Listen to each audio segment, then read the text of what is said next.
Minasyaitonirrajim. Bismillahirrahmanirrahim. Amma yatasaalun anin naba'il azim alladzi hum fihi mukhtalifun.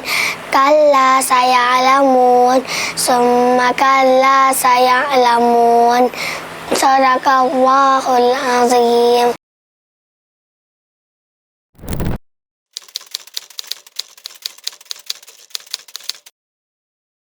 Ana menghafal dari umur 4,5 tahun.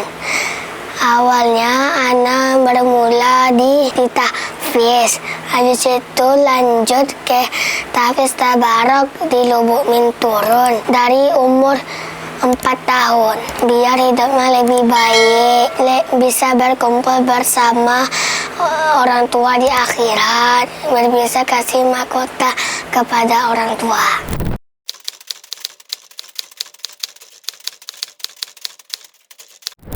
Senang dan bahagia.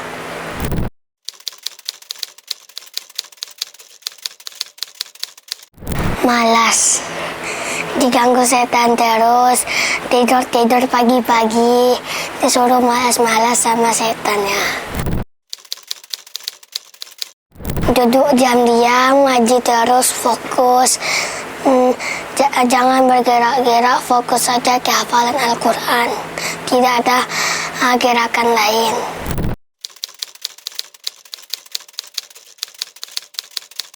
Sejak mulai menghafal Al-Quran, orang tua Anda sudah memberi semangat untuk membaca Quran dengan lebih semangat. Murojaah setiap hari dibaca dalam sholat.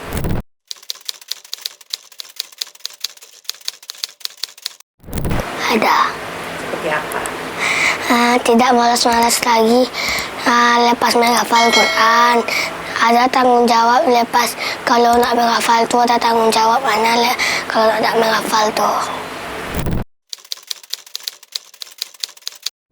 Jadi imam Masjidil Haram biar bisa menjadi penghafal Quran.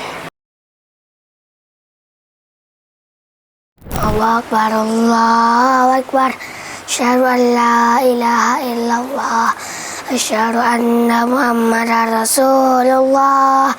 Hayya 'alas shalah, hayya 'alal falah. Qad qamatis sholatu, qad qamatis shalah. Allahu Akbar, Allahu Akbar. La ilaha illallah.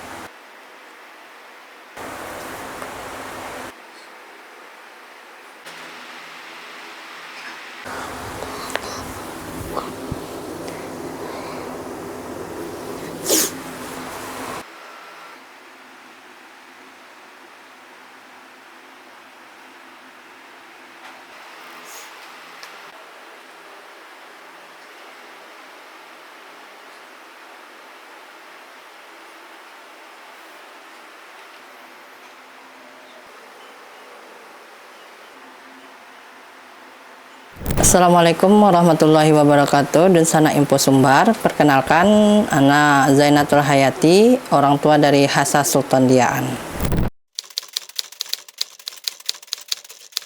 Agar hidup anak ini kedepannya lebih terarah dan bisa mentadabur Al-Quran dalam kehidupannya dan menjadikan Al-Quran sebagai pedoman hidupnya.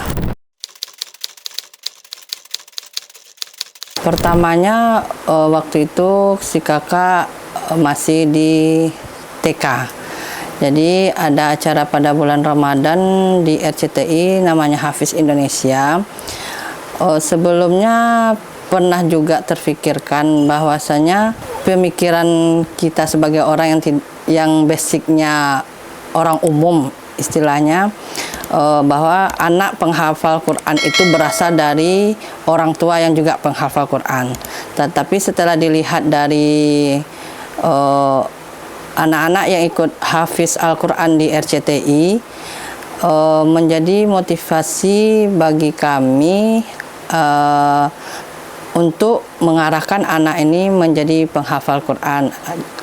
Waktu itu ditanya juga, awal mulanya kan si kakak apakah kakak mau nggak jadi seorang penghafal Quran? Mau. Untuk itulah sepakat dengan ayah Hasa untuk membagi tugas dalam mengarahkan anak-anak untuk menjadi penghafal Quran. Waktu itu si kakak yang menghandle ayah semuanya dengan cara ditalkinkan setiap hari, nanti kakak mengulang, setelah diulang lagi disetor. Kalau untuk si Hasya dimasukkan bertanya-tanya sama waktu itu si kakak udah duduk di bangku SD, di SD Quran Arisalah, ada guru si kakak, anaknya juga belajar untuk menghafal Quran, bertanya di mana lokasinya, jadi cerita-cerita, jadi diarahkanlah ke Simpang Gia ada Las Charity, maka si adik dibicarakan di rumah, adik dimasukkan aja ke Las Charity untuk menghafal Quran bersama waktu itu Ustazah Mary, anaknya juga penghafal Quran. Awalnya itu mulai dari si kakak dan juga adik, rutinitas kan juga baca Al-Quran, tapi istilahnya untuk mengarahkan ke sana kan belum terfikirkan waktu itu.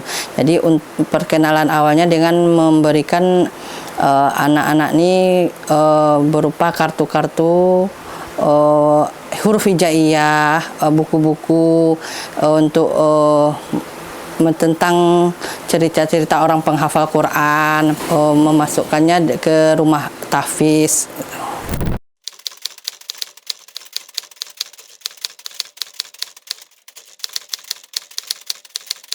Kesulitan itu pasti ada, baik dari internalnya maupun eksternalnya. Kalau dari eksternal, lingkungan cukup mempengaruhi, apalagi anak-anak sekarang ini pergaulannya tuh cukup boleh dibilang pergaulan anak zaman stroberi ya.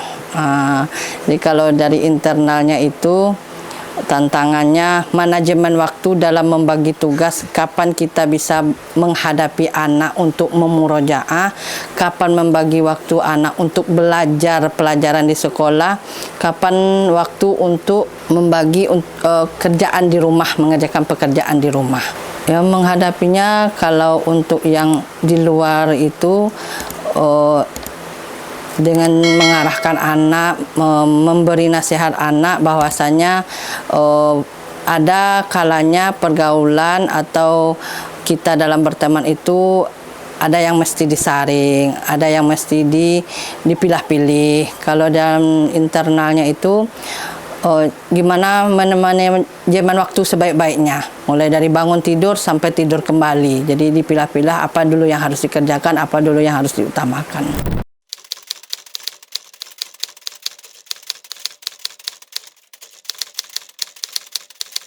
Rasa malas itu pasti ada, apalagi kadang namanya anak-anak moodnya juga berantakan, ditambah kita lagi yang mungkin dalam keadaan boleh dibilang capek dan lelah. Cara mengatasinya itu dengan melakukan pendekatan bahwasanya itu tuh tetap harus dikerjakan, karena tantangan seorang penghafal Al-Quran adalah murajaah seumur hidup. Jadi dimotivasi anaknya tetap untuk murajaah, apapun ceritanya, walaupun nggak sampai target, tetap dipaksa, karena dengan paksaan itu mudah-mudahan menjadi suatu kebiasaan. Setelah itu dengan mengasih reward, reward nanti kalau hafalannya selesai sesuai dengan target, maka ibu akan kasih ini untuk adik, atau adiknya mau apa nantinya gitu.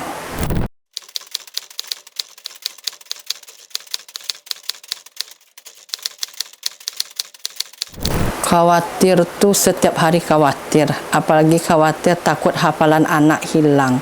Makanya selalu ditekankan murojaah setiap hari, walaupun satu ayat. Karena kalau dalam satu hari itu tidak murojaah, otomatis ada yang lupa, ada yang tertinggal.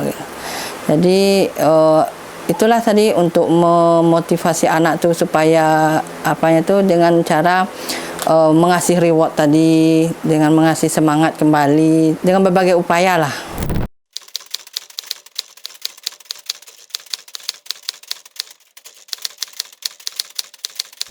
Kalau dibilang pesan, Itu aja. Tidak ada yang tak mungkin kalau kita punya niat, kita punya usaha, insya Allah akan membukakan jalan dan memudahkan jalan.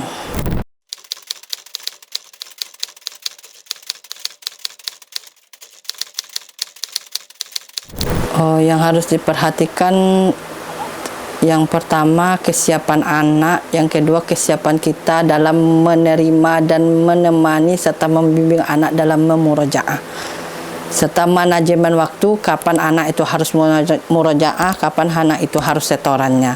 Yang penting konsisten dalam memurojaah dan menyetornya setiap hari. Assalamualaikum warahmatullahi wabarakatuh.